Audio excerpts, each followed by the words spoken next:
Hello everyone, जय हिंद। आज है 13 मई और आज के इस वीडियो में हम 13 मई से बनने वाले करंट अफेयर के सभी इंपॉर्टेंट क्वेश्चंस को कवर करेंगे। और देखिए, मेरी आवाज़ थोड़ी सुधार में है। मान लीजिए 80% तो ठीक हो ही गई है। ऐसा भी नहीं है कि मेरी आवाज़ एकदम बदल गई है, आप लोगों को करंट अफेयर समझ में नहीं आता।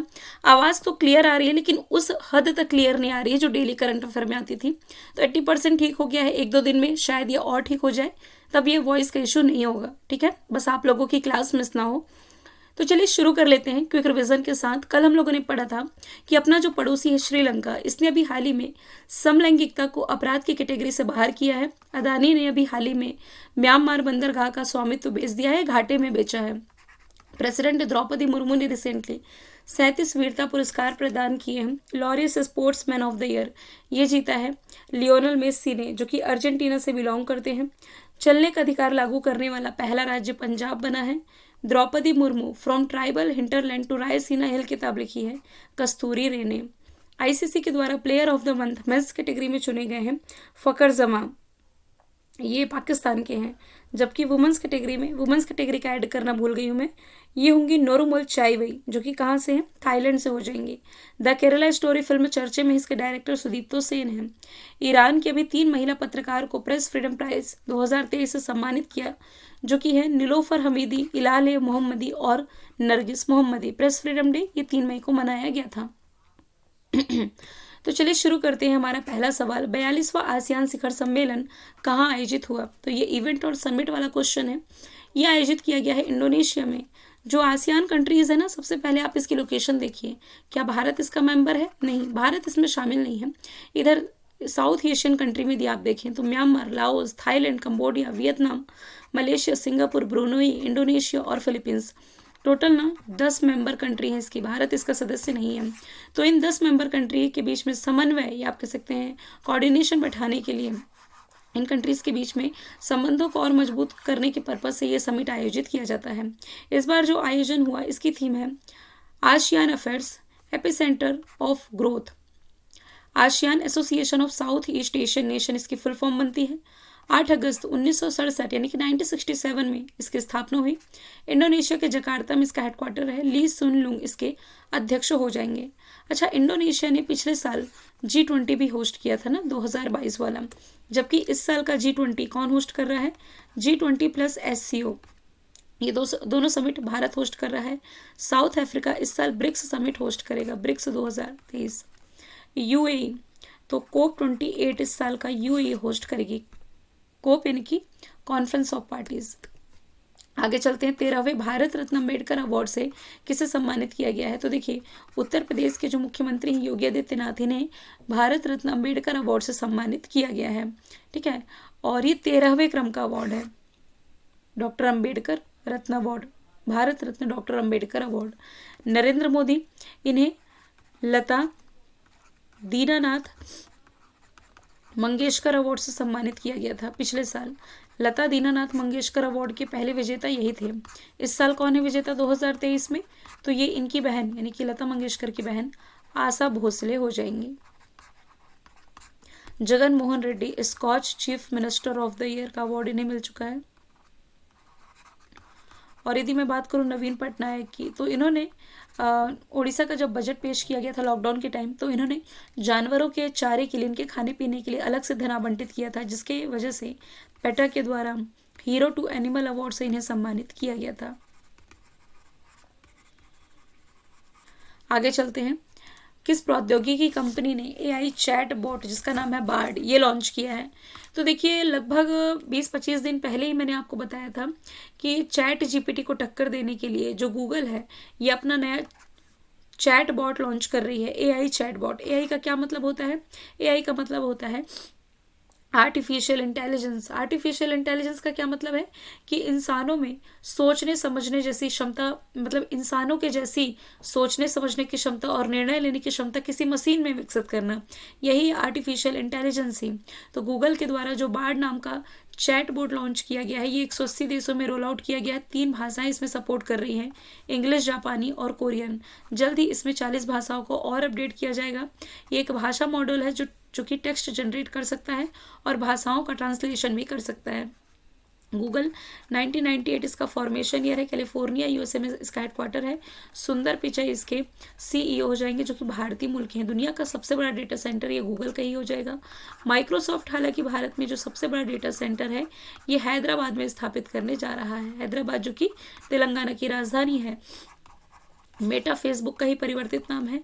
एप्पल एप्पल ने अभी हाल ही में भारत में अपना पहला स्टोर ओपन किया है बीकेसी में, बीकेसी यानी कि बांद्रा कुर्ला कॉम्प्लेक्स मुंबई में। आगे चलते हैं, किस राज्य में स्थित तुंगनाथ मंदिर को राष्ट्रीय स्मारक घोषित किया जाएगा? तो तुंगनाथ मंदिर ये स्थित है उत्तराखंड में। उत्तराखंड के प्राचीन और पंच केदारों में से जो तीसरा तुंगनाथ मंदिर है इसे राष्ट्रीय स्मारक घोषित किया जाएगा। और ये चंद्रनाथ पर्वत रुद्रप्रयाग में, जो चंद्रनाथ पर्वत है ना, हालांकि रुद्रप्रयाग, देवप्रयाग, कर्णप्रयाग, विष्णुप्रयाग सभी उत्तराखंड में है। जो आप पंचप्रयाग पढ़ते हैं तो उसमें ये रुद्रप्रयाग के चंद्रनाथ पर्वत पर है। और ये समुद्र तल से सबसे ऊंचे स्थान पर स्थित अपनी एकमात्र प्राचीन शिवालय है। और ये मंदिर 12,800 फीट की ऊंचाई पर स्थित है। इसे राष्ट्रीय स्मारक घोषित किया जाएगा। पुष्कर धामी यहाँ के कौन हो जाएंगे? मुख्यमंत्री हो जाएंगे। वैली ऑफ फ्लावर का संबंध यानी कि फूलों की घाटी कहाँ है? तो ये उत्तराखंड में ही हो जाएगी। इस बार के यानी कि 74वें क्रम के रिपब्लिक डे की सर्वश्रेष्ठ झांकी जो है ना, ये उत्तराखंड की ही झांकी रही है। और इसके अलावा देखिए बांचा गांव, बांचा नहीं है, बांचा तो मध्य प्रदेश में है। कौन सा गांव है, सवाल आप ही लोगों से है, जो कि भारत के अंतिम गांव के रूप में जाना जाता था लेकिन इसे भारत के पहले गांव के रूप में मान्यता दी गई। ये उत्तराखंड का ही करंट अफेयर में मैंने आप लोगों को पढ़ाया भी है। और यहाँ का पहला मदर मिल्क बैंक कुछ समय पहले स्थापित किया गया है। अब यदि आप क्वेश्चन से मिलता जुलता ऑप्शन रिलेट करोगे ना, तो भारत में मतलब यूनेस्को के हेरिटेज स्थल में शामिल जो 39वां स्थल है जिसका नाम है रामप्पा टेम्पल। रामप्पा टेम्पल आपका तेलंगाना में हो जाएगा। गुजरात का आप यदि रिलेट करोगे तो कोई मंदिर है मोढेरा सूर्य मंदिर, इसे यूनेस्को के अस्थायी लिस्ट में ऐड किया गया है। राजस्थान की यदि मैं बात करूं तो राजस्थान की मानगढ़ की पहाड़ियां, इसे राष्ट्रीय स्मारक घोषित किया गया है। आगे चलते हैं, बच्चों के लिए डिजिटल स्वास्थ्य कार्ड लॉन्च करने वाला भारत का पहला राज्य कौन बना है? तो इसमें से जो उत्तर प्रदेश है इसने रिसेंटली बच्चों के लिए डिजिटल स्वास्थ्य कार्ड है जो कि ये लॉन्च किए गए हैं। इसमें नगर निगमों के स्कूल में 1765 विद्यार्थियों का शारीरिक और मानसिक स्वास्थ्य यानी कि इनका फिजिकल और मेंटल हेल्थ टेस्ट किया जाएगा और उनका डिजिटल हेल्थ कार्ड बनाया जाएगा। साथ ही बच्चों के लिए 25,000 रुपये तक का स्वास्थ्य बीमा भी प्रोवाइड कराया जा रहा है। उत्तर प्रदेश की राजधानी ये हो जाएगी लखनऊ। और लखनऊ से आपको याद रखना है कि खेलो इंडिया यूनिवर्सिटी गेम्स का तीसरा संस्करण शुरू होने जा रहा है। इसका भी सवाल आप लोग बताएंगे कि इसका मस्कट क्या है। हिंट दे देती हूँ, बारहसिंगा। बारहसिंगा के आगे एक वर्ड आपको ऐड करना है, वो क्या होगा जो कि इसका मस्कट लॉन्च हुआ है। ठीक है, यहाँ से आप और क्या रिलेट कर सकते हैं? आगरा यमुना नदी के किनारे है। आगरा भारत का पहला वैक्यूम आधारित सीवर सिस्टम का इस्तेमाल करने वाला पहला शहर हो जाएगा। वाराणसी प्राइम मिनिस्टर नरेंद्र मोदी जी का निर्वाचन क्षेत्र है। इसी वाराणसी से भारत में पहली बार रोपवे सर्विस की शुरुआत हुई। और इसके अलावा एससीओ समिट तो नहीं, एससीओ की जो पहली सांस्कृतिक राजधानी के रूप में चुना गया है ना, ये वाराणसी को ही चुना गया है। उत्तर भारत का पहला डेटा सेंटर ये ग्रेटर नोएडा में बनाया गया। और फिर इसका उद्घाटन किसने किया है? तो मुख्यमंत्री योगी आदित्यनाथ के द्वारा ही किया गया था। आनंदीबेन पटेल यहाँ की राज्यपाल हो जाएंगी। सर्वाधिक लोकसभा सीटें उत्तर प्रदेश से ही आती है 80, जबकि राज्यसभा सीटों की संख्या यहाँ 31 हो जाएगी। सबसे अधिक अमृत सरोवर का जो निर्माण है उत्तर प्रदेश में ही किया गया है। बात की जा रही भारत के पहले राज्य की, तो न्यू एजुकेशन पॉलिसी लागू करने वाला पहला राज्य कर्नाटक है। हरियाणा सर्वाधिक मजदूरी देने वाला यानी कि मनरेगा के तहत सबसे अधिक मजदूरी देने वाला राज्य यही है, 357 रुपये प्रतिदिन की। गुजरात जो है ये बालिका पंचायत का गठन करने वाला भारत का पहला राज्य हो जाएगा।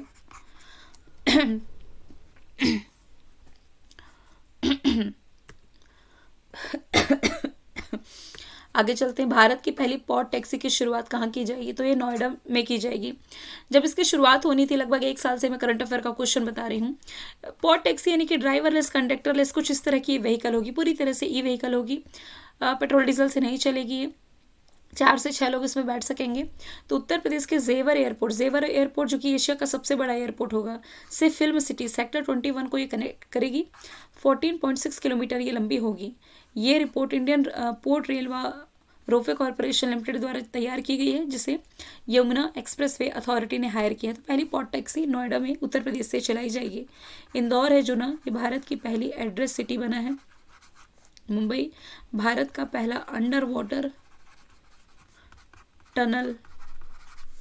दिल्ली में भारत का पहला ई वेस्ट इको पार्क स्थापित किया गया है। आगे चलते हैं, अंतर्राष्ट्रीय नर्स दिवस कब मनाया जाता है, तो ये हर साल 12 मई को मनाया जाता है। ये स्वास्थ्य देखभाल और वैश्विक स्वास्थ्य सुरक्षा के लिए नर्सों की भूमिका चिन्हित करने के लिए मनाया जाता है। इस बार की थीम है हमारी नर्सें हमारा भविष्य। ये नसें लिखा हुआ है, इसे मॉडिफाई कर दूंगी, हमारी नर्सें हमारा भविष्य। जो आदि नर्स की जनक मानी जाती फ्लोरेंस नाइटिंगेल, इन्हीं की जयंती के रूप में 12 मई को ये मनाया जाता है। 3 मई को press freedom day, hand wash hygiene day 5 मई को मनाया गया है। इसके अलावा athlete day, world athlete day 7 मई को।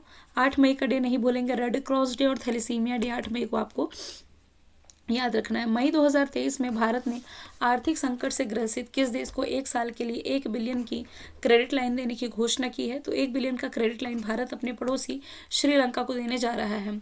देखिए, क्रेडिट लाइन ये एक तरह का किसी तरह का लोन नहीं है, बल्कि विकासशील देशों को रियायती दरों पर प्रदान किया जाने वाला एक सॉफ्ट लोन है। अनुदान मतलब कि हम उन्हें गिफ्ट नहीं कर रहे हैं, हेल्प के लिए गिफ्ट नहीं कर रहे कि आप इतने पैसे ले लो और अपना डेवलपमेंट कर लो, मतलब कि इसे रियायती दर पर, ताकि वो भी देश ग्रो कर सके जो कि आर्थिक समस्या से जूझ रहा है, इसके लिए सॉफ्ट लोन प्रोवाइड करा रहा है, जिसे कि कर्ज लेने वाली सरकार को चुकाना पड़ता है। 1 बिलियन की क्रेडिट लाइन है ये। अभी मालदीव के साथ भी तो ऐसे ही आप रिलेट कर सकते हो, मनी स्वैप फ्रेमवर्क के तहत जो क्रेडिट लाइन पर हस्ताक्षर किए गए थे। अब Sri Lanka capital Colombo, executive capital Jayewardenepura Kotte, president Ranil Wickremesinghe, prime minister Dinesh Gunawardena.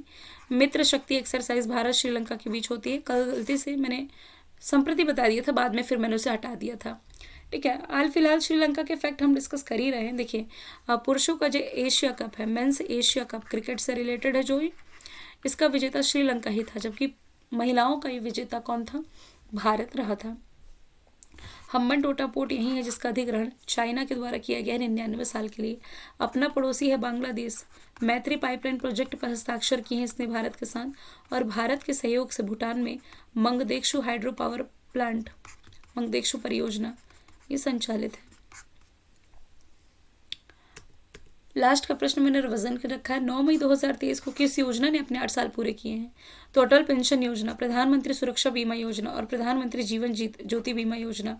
इन तीनों की ही शुरुआत 9 मई 2015 से हुई थी, जिसने अभी हाल ही में अपने 8 साल कंप्लीट कर लिए हैं। क्वेश्चन ऑलरेडी हम डिस्कस कर चुके हैं, इसलिए थोड़ा सा कुछ एक्स्ट्रा चीज़ें देख लेते हैं। जैसे कि प्रधानमंत्री जन धन योजना की शुरुआत कब हुई थी, तो ये 28 अगस्त 2014 से की गई थी। स्वच्छ भारत अभियान की यदि मैं बात करूं, तो इसकी शुरुआत गांधी जी के जन्मदिन 2 अक्टूबर 2014 से की गई थी। प्रधानमंत्री किसान सम्मान निधि योजना चर्चे में थी। इसकी शुरुआत 24 फरवरी 2019 से की गई। रिसेंटली इसने अपने 4 साल कंप्लीट कर लिए हैं।